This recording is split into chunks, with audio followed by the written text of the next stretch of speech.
और अब से थोड़ी ही देर के बाद देश को ये पता चल जाएगा कि देश के 15वें राष्ट्रपति के तौर पर 25 जुलाई को देश के सर्वोच्च पद पर कौन शपथ लेगा। हालांकि सुबह 11 बजे से शुरू हुई राष्ट्रपति चुनाव की अब तक हुई मतगणना के बाद ये लगभग साफ हो चुका है कि द्रौपदी मुर्मू बड़े अंतर से राष्ट्रपति चुनाव जीतने जा रही हैं। यानी रायसीना हिल्स पर द्रौपदी मुर्मू ने अपने पांव मजबूती से जमा लिए हैं, ये आप समझिए। और यशवंत सिन्हा वाला विपक्ष का दाव उल्टा पड़ गया है, क्योंकि सांसदों के वोटों की गिनती में द्रौपदी मुर्मू ने 540 सांसदों के वोट हासिल कर लिए, जबकि यशवंत सिन्हा को 208 वोट ही मिले, यानी कि आधे भी नहीं मिल पाए।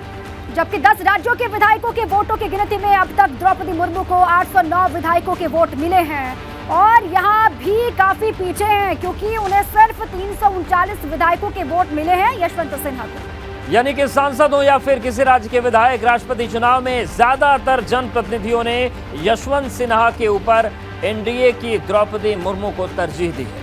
और अब तक के आंकड़ों के बाद ये साफ हो चुका है कि राष्ट्रपति चुनाव के मतदान से पहले यशवंत सिन्हा की अंतरात्मा की आवाज वाली अपील बेअसर हो गई है। तो मतगणना का क्रम लगातार चल रहा है। 2 राउंड की मतगणना हो चुकी है और तीसरे यानी कि आखिरी राउंड की मतगणना चल रही है और इसी आखिरी राउंड में उत्तर प्रदेश और उत्तराखंड के वोटों की भी गणना होनी है। और इस अब तक का जो अपडेट आया है उसमें द्रौपदी मुर्मू काफ़ी आगे चल रही हैं और अब केवल औपचारिक ऐलान बाकी है। इन सब के बीच जश्न की तैयारियां भी जोरों पर हैं। और इन आंकड़ों के साथ ही ये भी तस्वीर साफ हो गई है और ये भी स्पष्ट हो गया है कि जो विपक्ष ने यशवंत सिन्हा वाला दाव चला वो दाव भी फेल हो गया है। और जो बयान दिया था प्रचार के दौरान या फिर इधर से उधर जब समर्थन के लिए जा रहे थे यशवंत सिन्हा, तो कहा था कि अपनी अंतरात्मा की आवाज को सुने और तभी सांसद विधायक वोट करें। लेकिन अंतरात्मा की आवाज को सुनने की जो अपील थी यशवंत सिन्हा की, वो अपील भी कामयाब नहीं हो पाई है। जो आंकड़े सामने आ रहे हैं, कुछ ही देर के बाद स्पष्ट भी हो जाएगा कि द्रौपदी मुर्मू 15वें राष्ट्रपति के तौर पर 25 जुलाई को शपथ लेती हुई नजर आएंगी। तो देखिए तस्वीरें हम आपको दिखा रहे हैं। मतगणना का क्रम शुरू हो गया है और लगातार जो मिस्टर बैलेट हैं, आपको बता दें कि राष्ट्रपति चुनाव में जो बैलेट बॉक्स होता है उसे मिस्टर बैलेट कहा जाता है और मिस्टर बैलेट बॉक्स की से जो पर्चियां हैं वो निकल रही हैं और मतगणना शुरू हो गई है।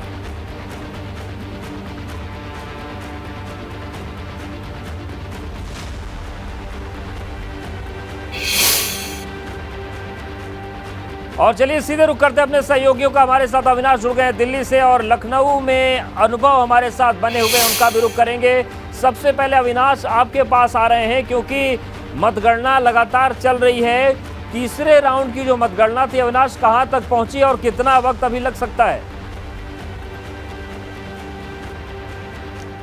जी देखिए उद्देश्य अभी थोड़ा इंतजार करना होगा क्योंकि तो तीसरे राउंड के जो 10 राज्य थे उनकी मतगणना अभी चल रही है। अगर बात करें तो अभी उत्तर प्रदेश और पश्चिम बंगाल के मतों की गणना होनी बाकी है, तो लिहाजा भी इंतजार करना होगा। देर रात अगर हम कहें 9 बजे तक नतीजे आएंगे तो इसमें कोई गलत नहीं होगा, क्योंकि नतीजों के लिए अभी इंतजार करना होगा और तकरीबन 9 बजे के बाद ही तमाम सारे नतीजे स्पष्ट हो पाएंगे कि कितने वोट वैल्यू के साथ द्रौपदी मुर्मू ने इस चुनाव को जीता है। चूंकि अगर अभी बात करें तो दूसरे सेट के जो 10 राज्य थे, यानी कि दूसरे राउंड में जो 10 राज्यों की गिनती हुई है, उन्हीं के नतीजे अभी तक निकलकर सामने नहीं आया। और उसके बाद फिर अगर बात करें तो तीसरे सेट में जो 10 राज्य हैं उनके भी नतीजों के लिए अभी मतगणना चल रही है, तो लिहाजा इंतजार करना होगा। भी चूंकि 7 बज रहे हैं तो पूरी प्रोसेसिंग को अगर हम देखें तो 9 बजे के तकरीबन ही पूरी प्रोसीडिंग कंप्लीट हो पाएगी और उसके बाद ही नतीजों की आधिकारिक तौर पे घोषणा हो पाएगी। चूंकि अगर बात करें तो बीजेपी भी इसको लेकर के बड़े जश्न की तैयारियां कर रही थी, लेकिन चूंकि इंतजार काफी ज्यादा हो गया, बीजेपी को ये उम्मीद थी कि चुनाव आयोग की तरफ से 4 से 5 बजे के बीच में नतीजे आ जाएंगे और तभी यहाँ कार्यालय की पंडित पंत मार्ग पे यहाँ पे टेंट वगैरह भी लगाया गया था और यहाँ पे स्वागत के लिए पार्टी के राष्ट्रीय अध्यक्ष जेपी नड्डा को भी आना था,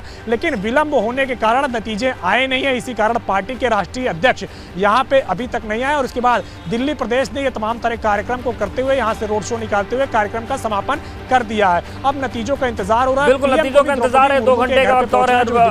अविनाश नजरें बनाए रखिएगा। अनुभव का रुख कर लेते हैं। अनुभव, औपचारिक ऐलान ही बाकी है, यही माना जा रहा है। क्या फिजा इस वक्त लखनऊ में, क्या तैयारियां हैं जश्न की, क्या कुछ हो रहा है? देखिए अगर लखनऊ की बात करें तो दोपहर से ही जैसे ही ये बात सामने आई कि 72% जो सांसदों का वोट है वो द्रौपदी मुर्मू को एनडीए की जो कैंडिडेट हैं, जो जनजाति समाज से आती हैं, उनको मिला, उसके बाद से ही यहाँ पर जो पार्टी का अगर हम कहें जो अनुसूचित जनजाति मोर्चा है उसके पदाधिकारी इकट्ठा हुए, ढोल नगाड़े भी आए, एक दूसरे को लड्डू भी खिलाए गए और काफ़ी जश्न हुआ। हालांकि बारिश लगातार होती रही, लेकिन इस बारिश में भी हमने देखा कि कार्यकर्ता यहाँ से निकले और पूरा एक राउंड लगाकर आए। हाथों में बीजेपी का झंडा था, द्रौपदी मुर्मू की तस्वीर थी और फिर उसके बाद चूँकि इंतज़ार हो रहा है कि कब प्रधानमंत्री जाएंगे और उसके बाद यहाँ पर हम कहें तो जश्न शुरू हो सकता है।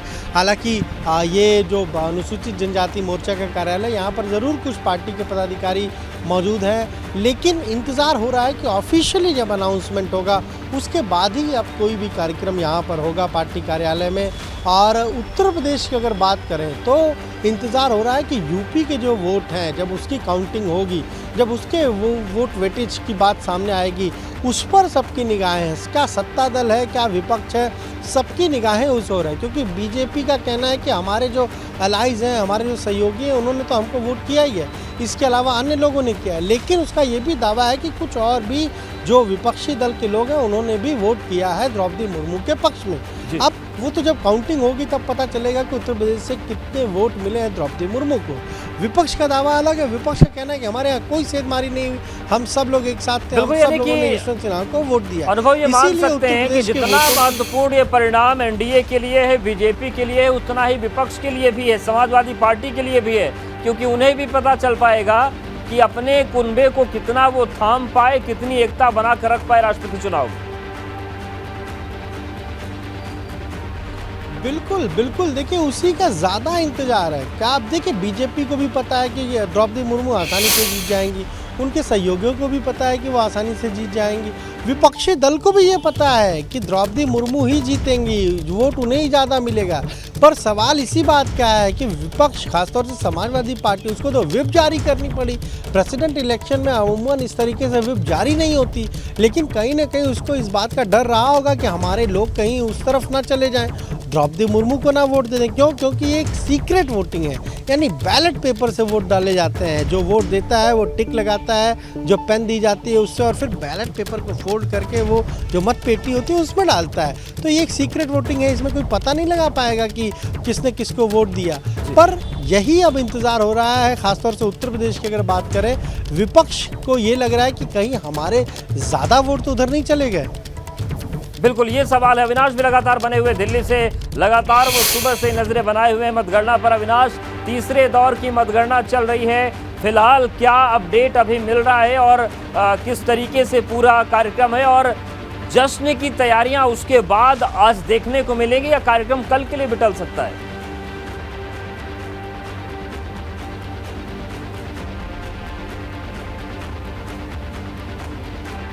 कल के लिए टल जाएंगी, कल परसों, और उसके बाद जब तक राष्ट्रपति के रूप में द्रौपदी मुर्मू शपथ लेने लेंगी तक भारतीय जनता पार्टी जश्न मनाएगी। लेकिन क्योंकि मतगणना अभी चल रही, नतीजे आने में देरी हो गई है, यही कारण है कि प्रधानमंत्री नरेंद्र मोदी भी अभी इंतजार कर रहे हैं कि कम से कम द्रौपदी मुर्मू को जो वोट वैल्यू है वो कम से कम 51% मिल जाए। इसके बाद ये तय हो जाए कि वो राष्ट्रपति बन रही हैं, तब वो जाके उनको बधाई है। क्योंकि भले कि उनके पास तमाम तरह आंकड़े हैं, तमाम तरह सब कुछ हैं, लेकिन अभी फिर भी इंतजार है संवैधानिक तौर पर तमाम सारी प्रक्रियाओं का पालन करते हुए आगे बढ़ने का। यही कारण है कि अभी भी प्रधानमंत्री नरेंद्र मोदी, पार्टी के राष्ट्रीय अध्यक्ष जेपी नड्डा, बिल्कुल तो निगाहें बनी है कि परिणाम आए और उसके बाद जश्न का सिलसिला शुरू हो। शुक्रिया अविनाश आपका जानकारी के लिए, अनुभव आपका भी बहुत शुक्रिया। अब चलिए आगे बढ़ते हैं। अपने विभाग के अफसरों की मनमानी और अपनी अनदेखी का आरोप लगाने वाले राज्य मंत्री दिनेश खटीक लखनऊ वापस लौट आए। यूपी सरकार में जल शक्ति राज्य मंत्री दिनेश खटीक ने आज मुख्यमंत्री योगी आदित्यनाथ से मुलाकात के बाद बताया कि उन्हें न तो कोई परेशानी है और न ही वो इस्तीफा दे रहे हैं। लेकिन दिनेश खटीक के आरोपों को यूपी के एक और मंत्री का समर्थन जरूर मिल गया।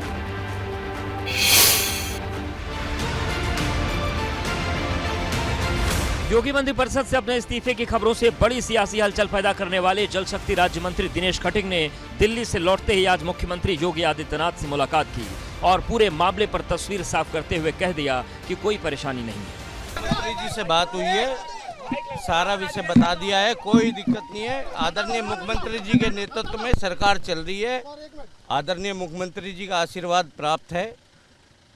कुछ जीरो टॉलरेंस पे माननीय मुख्यमंत्री जी काम कर रहे हैं और करते रहेंगे, और आगे हम भी काम करते रहेंगे। इससे पहले बुधवार को दिनेश खटीक के गृह मंत्री अमित शाह को लिखी चिट्ठी वायरल हो गई थी, जिसमें दिनेश खटीक ने दलित होने के चलते अपने साथ भेदभाव होने और अपने विभाग के अफसरों पर मनमानी करने का आरोप लगाया था। लेकिन दिनेश खटीक के आरोपों का जहां मत्स्य विभाग के मंत्री संजय निषाद ने समर्थन किया, तो केंद्रीय मंत्री कौशल किशोर ने कहा कि ऐसा नहीं है, लेकिन होता है तो अफसरों पर कार्रवाई जरूर होगी। एक दो ऐसे अधिकारी छिटपुट हैं जिनकी वजह से किरकिरी होती है सरकार की, कि अंदर से हाथी साइकिल होते हैं, ऊपर से कमल वाले हो जाते हैं और समय आने पर उनके चरित्र आते हैं। मैं धन्यवाद दूंगा मुख्यमंत्री जी को, ऐसी सूचना मिलने के बाद उनके ऊपर जांच होता है, जांच में दोषी पाए जाते हैं, कार्रवाई भी होता है। सभी का सम्मान हो रहा है। जो अधिकारी अगर कहीं किसी की बात नहीं सुनना है, माननीय मुख्यमंत्री जी संज्ञान लिए, उस पर कार्रवाई होगी ऐसे लोगों पर जो लोग हमारे किसी भी जनप्रतिनिधि का ध्यान नहीं देंगे। फिलहाल इस्तीफे की चिट्ठी से सनसनी फैलाने वाले दिनेश खटीक ने दिल्ली में आला कमान से मुलाकात करने के बाद मुख्यमंत्री योगी आदित्यनाथ की तरफ से मनमाने अफसरों पर एक्शन का आश्वासन मिलने के बाद नरम दिखने लगे हैं। Bureau report, ABP Ganga.